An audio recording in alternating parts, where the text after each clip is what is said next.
চক্ষুদান দিল যেই জন্মে জন্মে প্রভু সেই দিব্য জ্ঞান হৃদে প্রকাশিত প্রেম ভক্তি যাহা হইতে অবিদ্যা বিনাশ যাতে বেদে গায় যাহা রচরিত।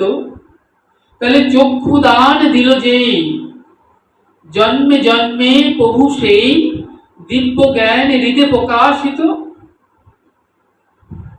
যিনি আমাকে চক্ষুদান দিলেন, তিনি আমাকে জানালেন আমি কে। তিনি হলেন শ্রী গুরুদেব। তাহলে অজ্ঞানতার কারাগারে অন্ধকারে আমার জন্ম হয়েছিল। শ্রী গুরুদেব আমাকে জ্ঞানাঞ্জনা শলাকা দ্বারা আমার এই চক্ষুকে উন্মোচিত করলেন, করে আমাকে জানালেন আমি কে। আমাকে সাধন জানালেন, আমাকে ভজন জানালেন। কি আমার সাধন, কি আমার ভজন, কে নিতাই, কে গৌর, তিনি আমাকে জানালেন। আমাদের তো 3 বার জন্ম হয়। প্রথমবার কবে জন্ম হয়েছিল না, যখন আমরা মাতৃজনী থেকে জন্মগ্রহণ করে এই জগৎ সংসারকে দেখেছিলাম, এটাকে বলে নিম্নজনী। দ্বিতীয়বার জন্ম কবে হয়েছিল, যখন উপনয়ন হয়। উপনয়ন অর্থাৎ পৈতে হওয়া, উপশব্দে উপরে, নয়ন শব্দে আখি, অর্থাৎ এই যে আমাদের যে দুটো আখি, একে বলে দেহ নয়ন। আর এর উপরে আরেকটি নয়ন আছে, যাকে বলে উপনয়ন বা জ্ঞান নয়ন। আর তৃতীয়বার জন্ম কখন হয়েছিল না, দীক্ষাকালে শিষ্য করে গুরুচরণে আত্মসমর্পণ, সেই কালে কৃষ্ণ তাকে করে আত্মসম। আমরা যখন দীক্ষা নেবার সময় নিজের দেহ মন প্রাণ সব গুরুচরণে সমর্পণ করে দিই, তখন আমাদের তৃতীয়বার জন্ম হয়। তাহলে বললেন নচিকেতাকে যে নচিকেতা, ব্রহ্মজ্ঞান জানার পর আর কিছুই বাকি থাকে না। তুমি আমার কাছে অন্য কিছু চাও, তুমি রাজ্য চাও, রাজপদ চাও, রাজ সিংহাসন চাও, ইন্দ্রপদ চাও, দেবলোক চাও, দেবপদ চাও, ধন ঐশ্বর্য, তুমি যা কিছু অন্য কিছু কামনা করো, কিন্তু ব্রহ্মজ্ঞান জানার পর আর জানবার কিছুই বাকি থাকে না।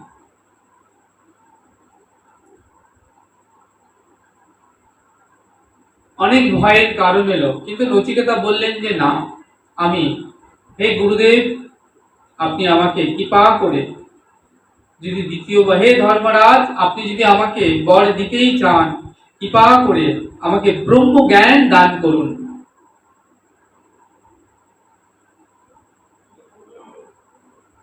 ধর্মরাজ যদি প্রসন্ন হলেন নচিকেতার উপর, বললেন তাহলে তোমার সাথে একটা শাশ্বত সম্বন্ধ করতে হবে, সেটি হলো গুরু শিষ্যের সম্পর্ক, যে সম্পর্কটা কখনোই ভাঙবে না।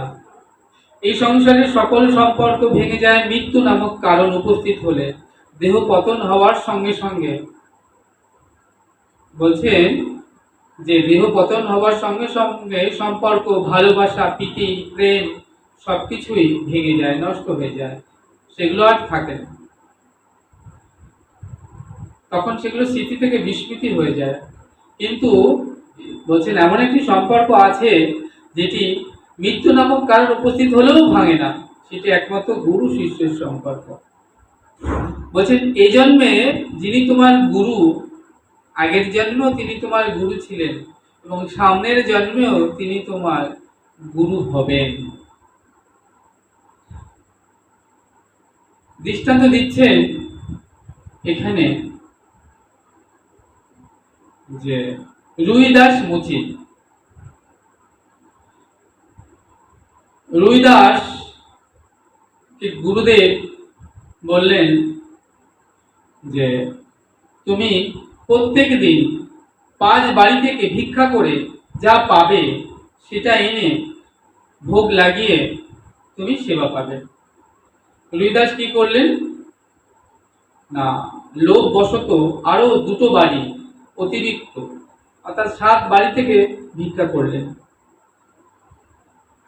গুরুদেব অতি অপ্রসন্ন হলেন, বললেন গুরু বাক্যকে তুমি অবহেলা করেছ, মুচির মতো এটা কার্য হয়েছে তোমার, তাই মুচির ঘরে জন্ম নাও। তাই হলো, রুইদাস মুচির ঘরে জন্ম নিলেন। কিন্তু জন্ম নিয়ে তিনি কিন্তু আগের জন্মের কথা ভোলেন নাই, তাই তার সে জন্মের কথা মনে আছে। তাই তিনি কি করলেন না, গুরুচরণে গিয়ে পড়লেন। গুরুদেব রুইদাসকে দেখেই বুঝতে পারলেন যে রুই দাস হলো আমার পূর্বজন্মের সেই শিষ্য। তখন তাকে কৃপা করলেন। আরো দৃষ্টান্ত আছে। ভরত মুনি, যিনি রাজা ভরত থেকে যিনি ঋষি, তিনি নদীর তীরে বসে ভজনা করছেন। ভজন করতে করতে তিনি যখন ভজনের চূড়ান্ত সীমানায় পৌঁছে গেছেন, মানে তিনি সিদ্ধি লাভ করবেন, তিনি নদীর তীরে বসে আছেন। ভরত মুনি, যে ভরত মুনি থেকে আমাদের দেশের নাম হলো ভারতবর্ষ। তো সেই রাজা ভরত থেকে ভরত মুনি তিনি নদীর তীরে বসে ভজনা করছেন। এমন সময় দেখলেন একটা ব্যাগ একটা হরিণকে তাড়া করেছে, আর হরিণটি তিনি গর্ভবতী। তিনি প্রাণ ভয়ে ছুটতে ছুটতে নদীতে এসে পড়েছেন এবং নদীর তোড়ে সেই হরিণটি ভেসে গেলেন, কিন্তু হরিণ শাবকটি নদীর জলে পড়ে গেল। নদীর তীরে বসে ভরত মুনি তিনি সাধনা বসে আছেন, এই দৃশ্যটি দেখলেন। তার সামনে ওই ছোট্ট শাবক হরিণটি তিনি করুণাবশত হয়ে ওই নদীর জল থেকে শাবক হরিণটিকে তুলে নিয়ে এলেন।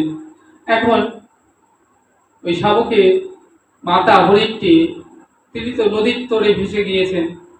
এখন এই হরিণটিকে কি করে তিনি তাকে কি খেতে দেবেন, কোথায় রাখবেন, তাকে কেমন করে বড় করবেন, এই চিন্তা করতে করতে ভরত মুনির সাধন ভজন সব ঠিকই উঠে গেছে। এখন তিনি একটু বাদে বাদে তিনি এসে তাকে খাবার দেন, একটু বাদে বাদে এসে তিনি ওই আশ্রমের মধ্যে তার খোঁজ খবর রাখেন, কোনো হিংস্র পশু বাঘ সিংহ এসে তো তাকে আক্রমণ করেনি। তো তিনি ওই হরিণের কথা সারাক্ষণ বসে বসে চিন্তা করেন, হরিণটা কেমন আছে, হ্যাঁ, হরিণকে নিয়ে আদর করেন, হরিণকে নিয়ে খেলা করেন। এই হরিণের কথা ভাবতে ভাবতে ভরত মুনি যখন অন্তিমকাল এলো, মৃত্যু সময়, তখন তিনি হরিণের কথা ভাবতে ভাবতে দেহ ত্যাগ করলেন। পরবর্তী জন্মে তিনি হরিণ দেহ লাভ করলেন, কিন্তু তিনি জাতিস্বর হওয়াতে পূর্বজন্মের কথা তার মনে আছে যে আমি তো রাজা ভরত ছিলাম, 3 জন্মের কথা, যে আমি ভরত থেকে ভরত মুনি, সেখান থেকে হরিণ দেহ লাভ করলাম। তাহলে আমার গুরুদেব ছিলেন পুলস্ত্য মুনি। তাই তিনি কি করলেন না, ওই পুলস্ত্য ঋষির আশ্রমের কাছাকাছি ঘোরেন ঋষি একটা ফল তার দিকে ছুঁড়ে দেন, তিনি ফলটি খান আর মনে মনে চিন্তা করছেন, তাই তো আমি হরিণের কথা চিন্তা করতে করতে হরিণ দেহ লাভ করলাম। তাই গুরু কি পায়, তিনি এইবার যে দেহটি পেলেন সেটা জড় ভরত, অর্থাৎ জড় ভরত দেহ লাভ করলেন। কিন্তু তার মনে আছে সব পূর্বজন্মের স্মৃতি, জাতিস্বর হওয়াতে। তাহলে আমরা এখানে পেলাম যে যিনি তোমার এই জন্মের গুরু, তিনি তোমার আগের জন্মের গুরু ছিলেন এবং আগামীতেও তিনি তোমার গুরু হবেন। তাই নচিকেতাকে বললেন যমরাজ, নচিকেতা, তোমার সঙ্গে আমার একটা শাশ্বত সম্বন্ধ করতে হবে, সেটি হচ্ছে গুরু শিষ্যের সম্পর্ক।